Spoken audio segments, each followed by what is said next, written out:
is the Well Founder Podcast. So, welcome to the show, Jovan. It's a pleasure having you on. Thanks for having me, Xavi. It's my pleasure being your guest, and I hope that your podcast will be successful and that will reach to appropriate people and help people to make better decisions, build better products, and so on. Yeah.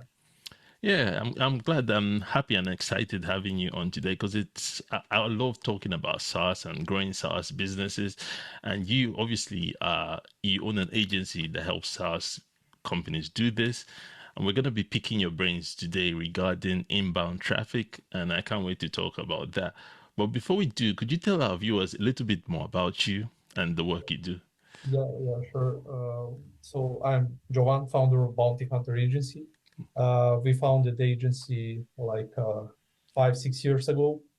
Previously, I worked with a couple of SaaS companies like Marketing Leader, Frictional Marketing Officer. And the reason why I founded the Bounty Hunter Agency is because I noticed the gap between demand in people who will provide high quality services to B2B SaaS companies and people who actually can do this in a right way.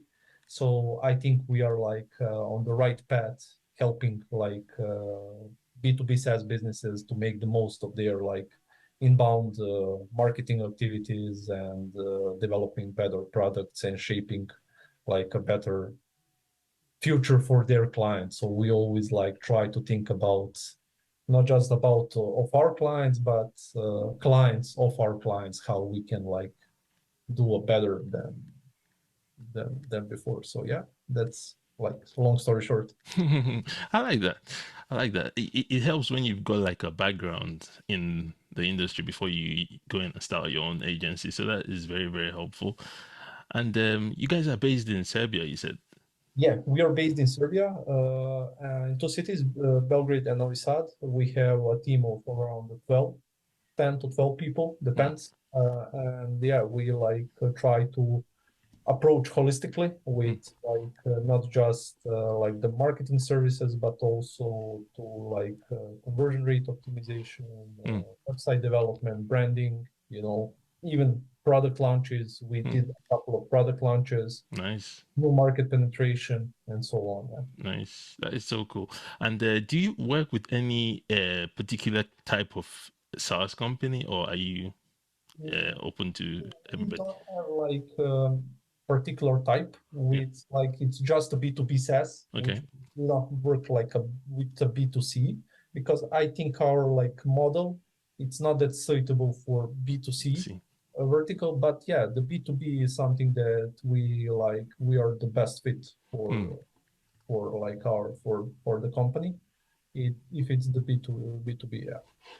So actually, we have when we talk about the experience, we work with the management tools, whatever the tool, whether this is the product manager, project management tool, product manager management tool, or even clinic management tool, CRM, etc., etc. So when we this is not a specific category, but some sort of the management tool is we can say that we have the most of the experience. Okay, I love that. I love that. And there's so many. That market is quite big. Initially when I was trying to niche it down, I wasn't sure how big the market is. But like somebody was telling me, there's different categories of that B2B. That category. There's all sorts, and there's new firms and new companies coming up all the time. So yeah. That market is big. Yeah, you know how I look at this? For example, when you consider CRM or project management category, it's in project management right now, if you are some project management tool, you have more than 1,000 direct competitors. Wow. You have more than more of that indirect competitors. For example, I don't know, let's say you are Asana, for example, and your direct competitor is Monday.com. But your indirect competitor could be any sort of maybe some time tracking, which have a feature for a test, or even a spreadsheet. This is So this is also how we approach when we work with the clients regarding to the market potential, because market potential shouldn't be just like, for example, if some software like operates, I don't know, it's some different field. We look what are the commodity tools and other tools their target customer persona could use, so we create a fit for even that, because this is how you expand your like a product, etc. And so this is marketing is important to recognize like additional fits, not just location basis, but customers persona basis as well. So I hope I explained that like clearly. Yeah, it makes sense. It makes sense. It's good for all of us anyway. So, okay. All right, let's get into it now. Most marketing people must have heard the term inbound marketing. I kind of know what it is, but could you explain it to, say, a founder that is just starting out? How would you explain inbound marketing or inbound traffic to him? Yeah.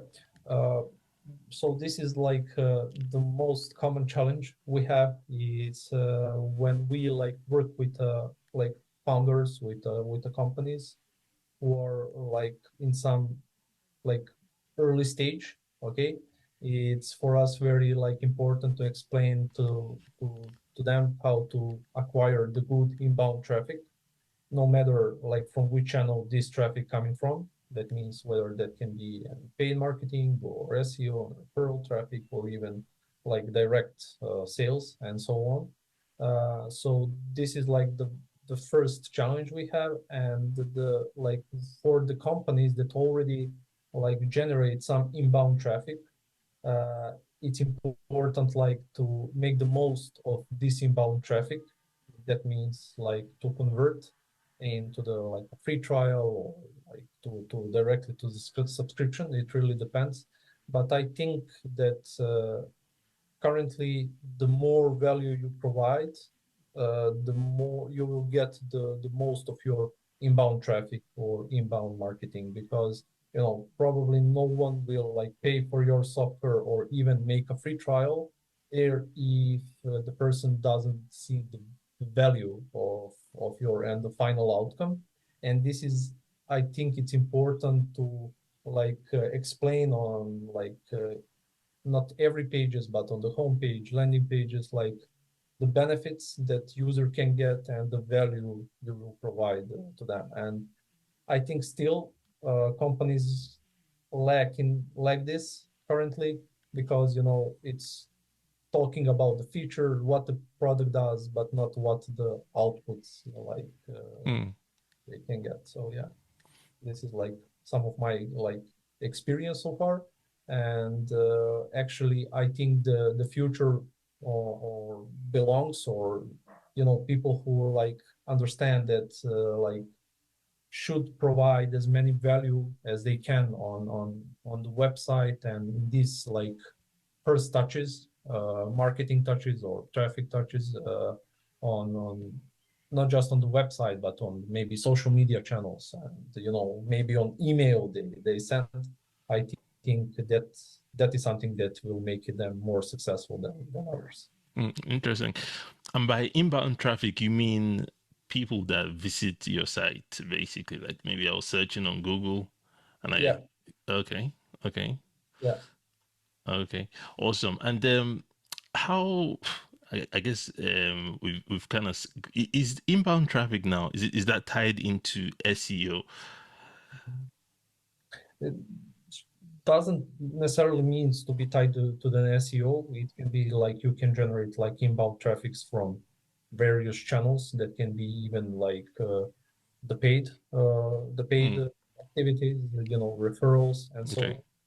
And when it comes to that, I think it's especially challenging, and this is what we are not noticing in the like last 1 year, is that especially generating that inbound traffic from paid marketing activities Mm, very challenging for companies because of the whole like the complete narrative, the industry and the algorithms of the ad networks have changed. mm, That means, yeah, everyone like experiencing maybe lower conversion rates, and people are like have right now very challenging time to convert like that inbound traffic that they are getting.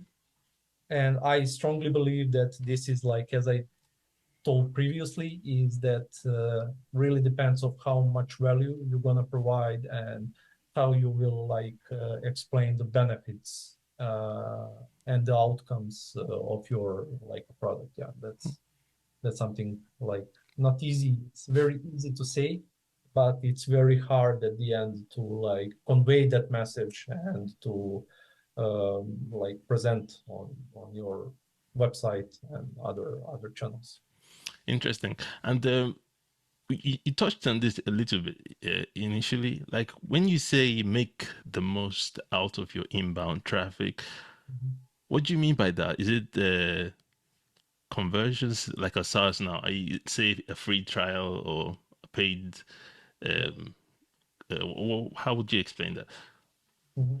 Yeah, that means like the typically how like how I think the most of the people like when they approach to us think it's like everyone wants to get like more leads and Hmm. more leads with an intent, Hmm. some intent. What is like the thing when you like when you are capturing demand, um, you still don't know, in which purchase stage this user, visitor, whatsoever are.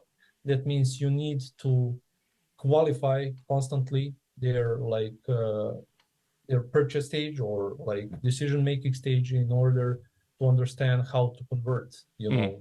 inbound traffic or user. That means the most of the cases is like people I think don't think about the end user. They Hmm. think how to convert them.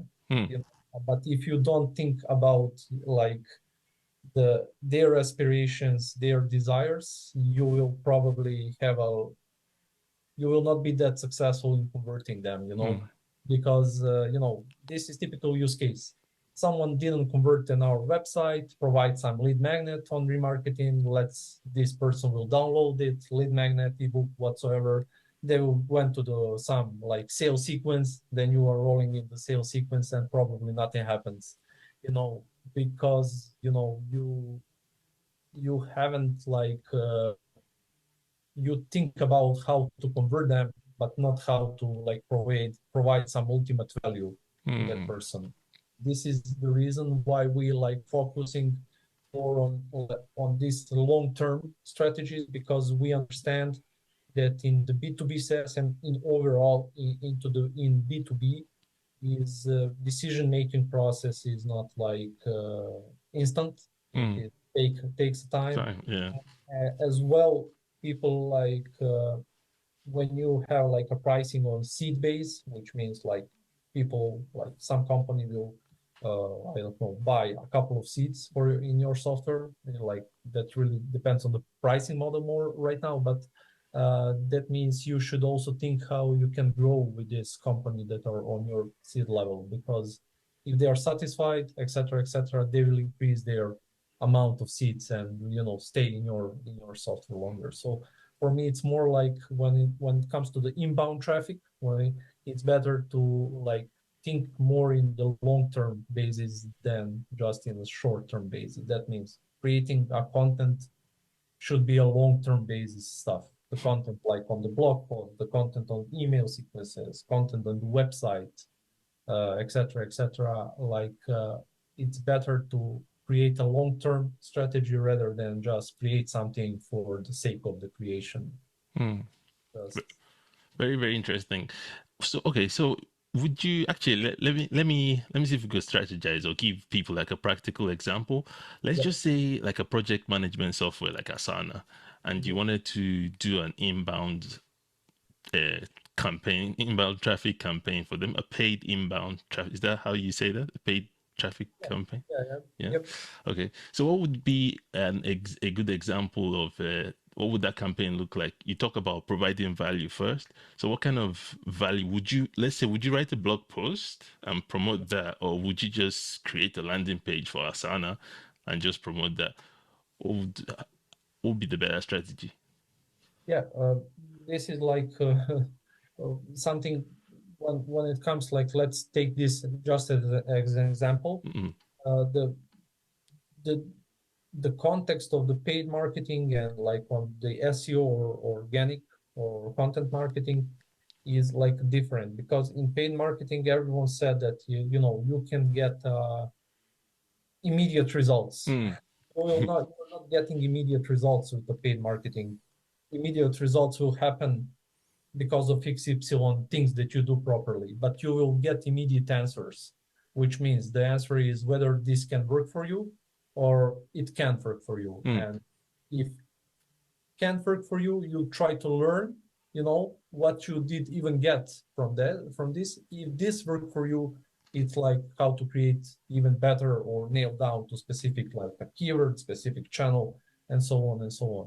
So my what we always like what we always do is like we try to run a test experiment and mm, to see, like, okay, if we're launching some paid marketing campaign, we have like a set of budget, we have also the set of funnel, and also in that process you can like also understand the intent. That means probably with, like, when we take Asana for example, um, you can, with the paid marketing, you can easily test like best agile project management software, for example. mm, But with the blog post, for you it will be like very hard to rank a mm, particular keyword because the difficulty and the competitiveness is huge. So that means you can like run the paid marketing or on search, for example, to the keywords such as best agile project management software, agile project management software, etc., etc. Like, see what you're getting there, see for search terms and so on, and see, like, maybe you will get some ideas of what to write, how to write, and so on and so on. For example, we are running the paid ads for our own agency, and we are constantly checking the search terms. We mm, run also paid on search, and we're checking the search terms, like to see what content we should write based on the people, like, who search something, clicked on our ads, and we are getting very useful ideas mm. from there. Very, very interesting. Okay, so if I understand this clearly, what you guys tend to do is you find like a related keyword, say, like you said, best project management software. So if somebody were to type that on Google, then your own ad that you created is one of those ads that appear at the top. Is that, or in the ad section? Is that what that looks like? Yeah.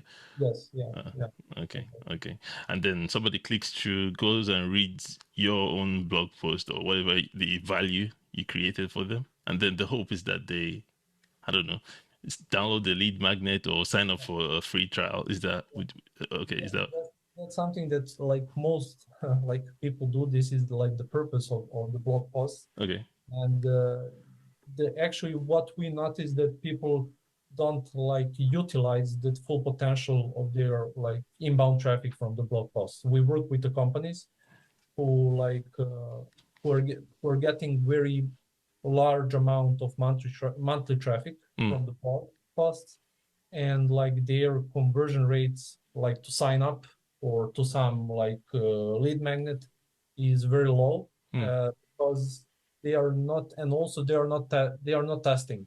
mm, Meaning that they're like have a blog post generate traffic, but they are not testing like a form, maybe with a different copy, with more personalized form, or form on the bottom of the page, floating banner, etc., etc. So this is a lot of, like, today you can test it very quickly with the technology and everything, and see what works best, not just for you but also uh, for your audience. Because probably, what I'm thinking, because probably someone reads your blog posts, give them a try, maybe to you know to try this solution, give mm, them like provide them solution to try your software. mm, Don't make like a big like expectations. Provide them value just to try. Maybe it will find useful in the journey, that your software. So mm, that's the, like, the typical use case we have, and that I think that the companies don't utilize the full potential of their inbound traffic still. If someone, even everyone talk about that, how to convert more of your inbound traffic. But I think that still people are not that agile or lacking in A/B testing. So, for example, for our clients in our project, we we run a lot of A/B tests, not just on like blog posts and website. We run a lot of A/B tests on the registration process, onboarding process, etc., etc. And this is also the part of the like inbound traffic and journey, because we track like the complete funnel. That means someone visited a blog post page, someone see like the blog post, the sign up form, someone visited the sign up page form, someone submitted the sign up page form, then go to the onboarding process, registration process. And we try to understand the metrics in which step and to optimize these metrics, for like improving the conversion rate. So the inbound traffic is not just like for SaaS, doesn't happen just on the website and the blog post. It's still the part of your software, of your product. This is like, because conversion happens in most of the times in the product, when someone see your product, enter your product, see like how your product works, etc., etc. And I think this is the reason why people still don't uh, utilize that traffic and that potential that they are getting with the free signups and so on. Makes a lot of sense. I can see that happening. Like when I used to have a website that used to generate a lot of traffic, but I never did anything with the traffic per se. I didn't have any lead magnet or lead capture, anything. And until I did that, and then people started downloading my lead magnet, that kind of made sense for me. So I'm guessing that's how you'd recommend, one way you'd recommend people make more use or better use of their inbound traffic, like adding a lead magnet. Yeah, this is something what I like recommend more than like uh, but the thing is right now in the lead magnet. So in the lead magnet is like it should be like still create additional value. Hmm. Think about the lead magnets and think about, okay, I have a blog post, people are reading them, how I can upgrade my blog post content with that lead magnets, Hmm. not just for something for sake of downloading and leaving the email address. And also what I noticed is that people like who create the lead magnets, these lead magnets should be updated, Hmm. because and there is some you know like ebooks or whatever is in as a lead magnet is that like they are created like in 2022, and still a lot of things are changed, but the Hmm. lead magnet stays the same. So yeah, I think it's better always as for the inbound, like your content traffic, it's to update the stuff that you already have, Hmm. and make it better, instead of like creating more, because we are constantly like create more, and this is the same for the traffic. I think more people think like how to get more traffic, constantly more traffic, instead of to look and how to make the most of the current traffic Hmm. they are getting. For me it's easier personally, and I saw in our use case that it's easier when you focus on like we work with the companies that generate 50,000, I don't know, 20,000 organics per month, even 100,000. And for us, it's sometimes very hard to explain how to make the most of like their inbound Traffic. getting. Yeah. Crazy. That's good. That's really cool. Johan, this has been a really insightful chat. You've given us an inside look into inbound traffic and some ways we could make the best use of it. Really, thank you for that. What is, to wrap things up, what is one final tip you would have for a founder who's Mhm. thinking of getting into inbound or trying to do more with their inbound traffic? What would be a final tip you'd share with them? Yeah, the final tip. Ooh, this is like hard. My let's say recommendation, and then it's like to don't over maybe complicate it. This sounds like this is like cliche maybe, but that means I think the more clear you are, the better outcomes you can expect. That means the more clear you are in your call to actions, in like your messaging, positioning and so on, people will it will be like easier for people to understand, because right now we are overloaded with informations that we're getting in our head, and make it more simpler, more intuitive, more easier for people. I think this is the always that you should keep on your mind, because, for example, on our website, we are a consulting business, service provider.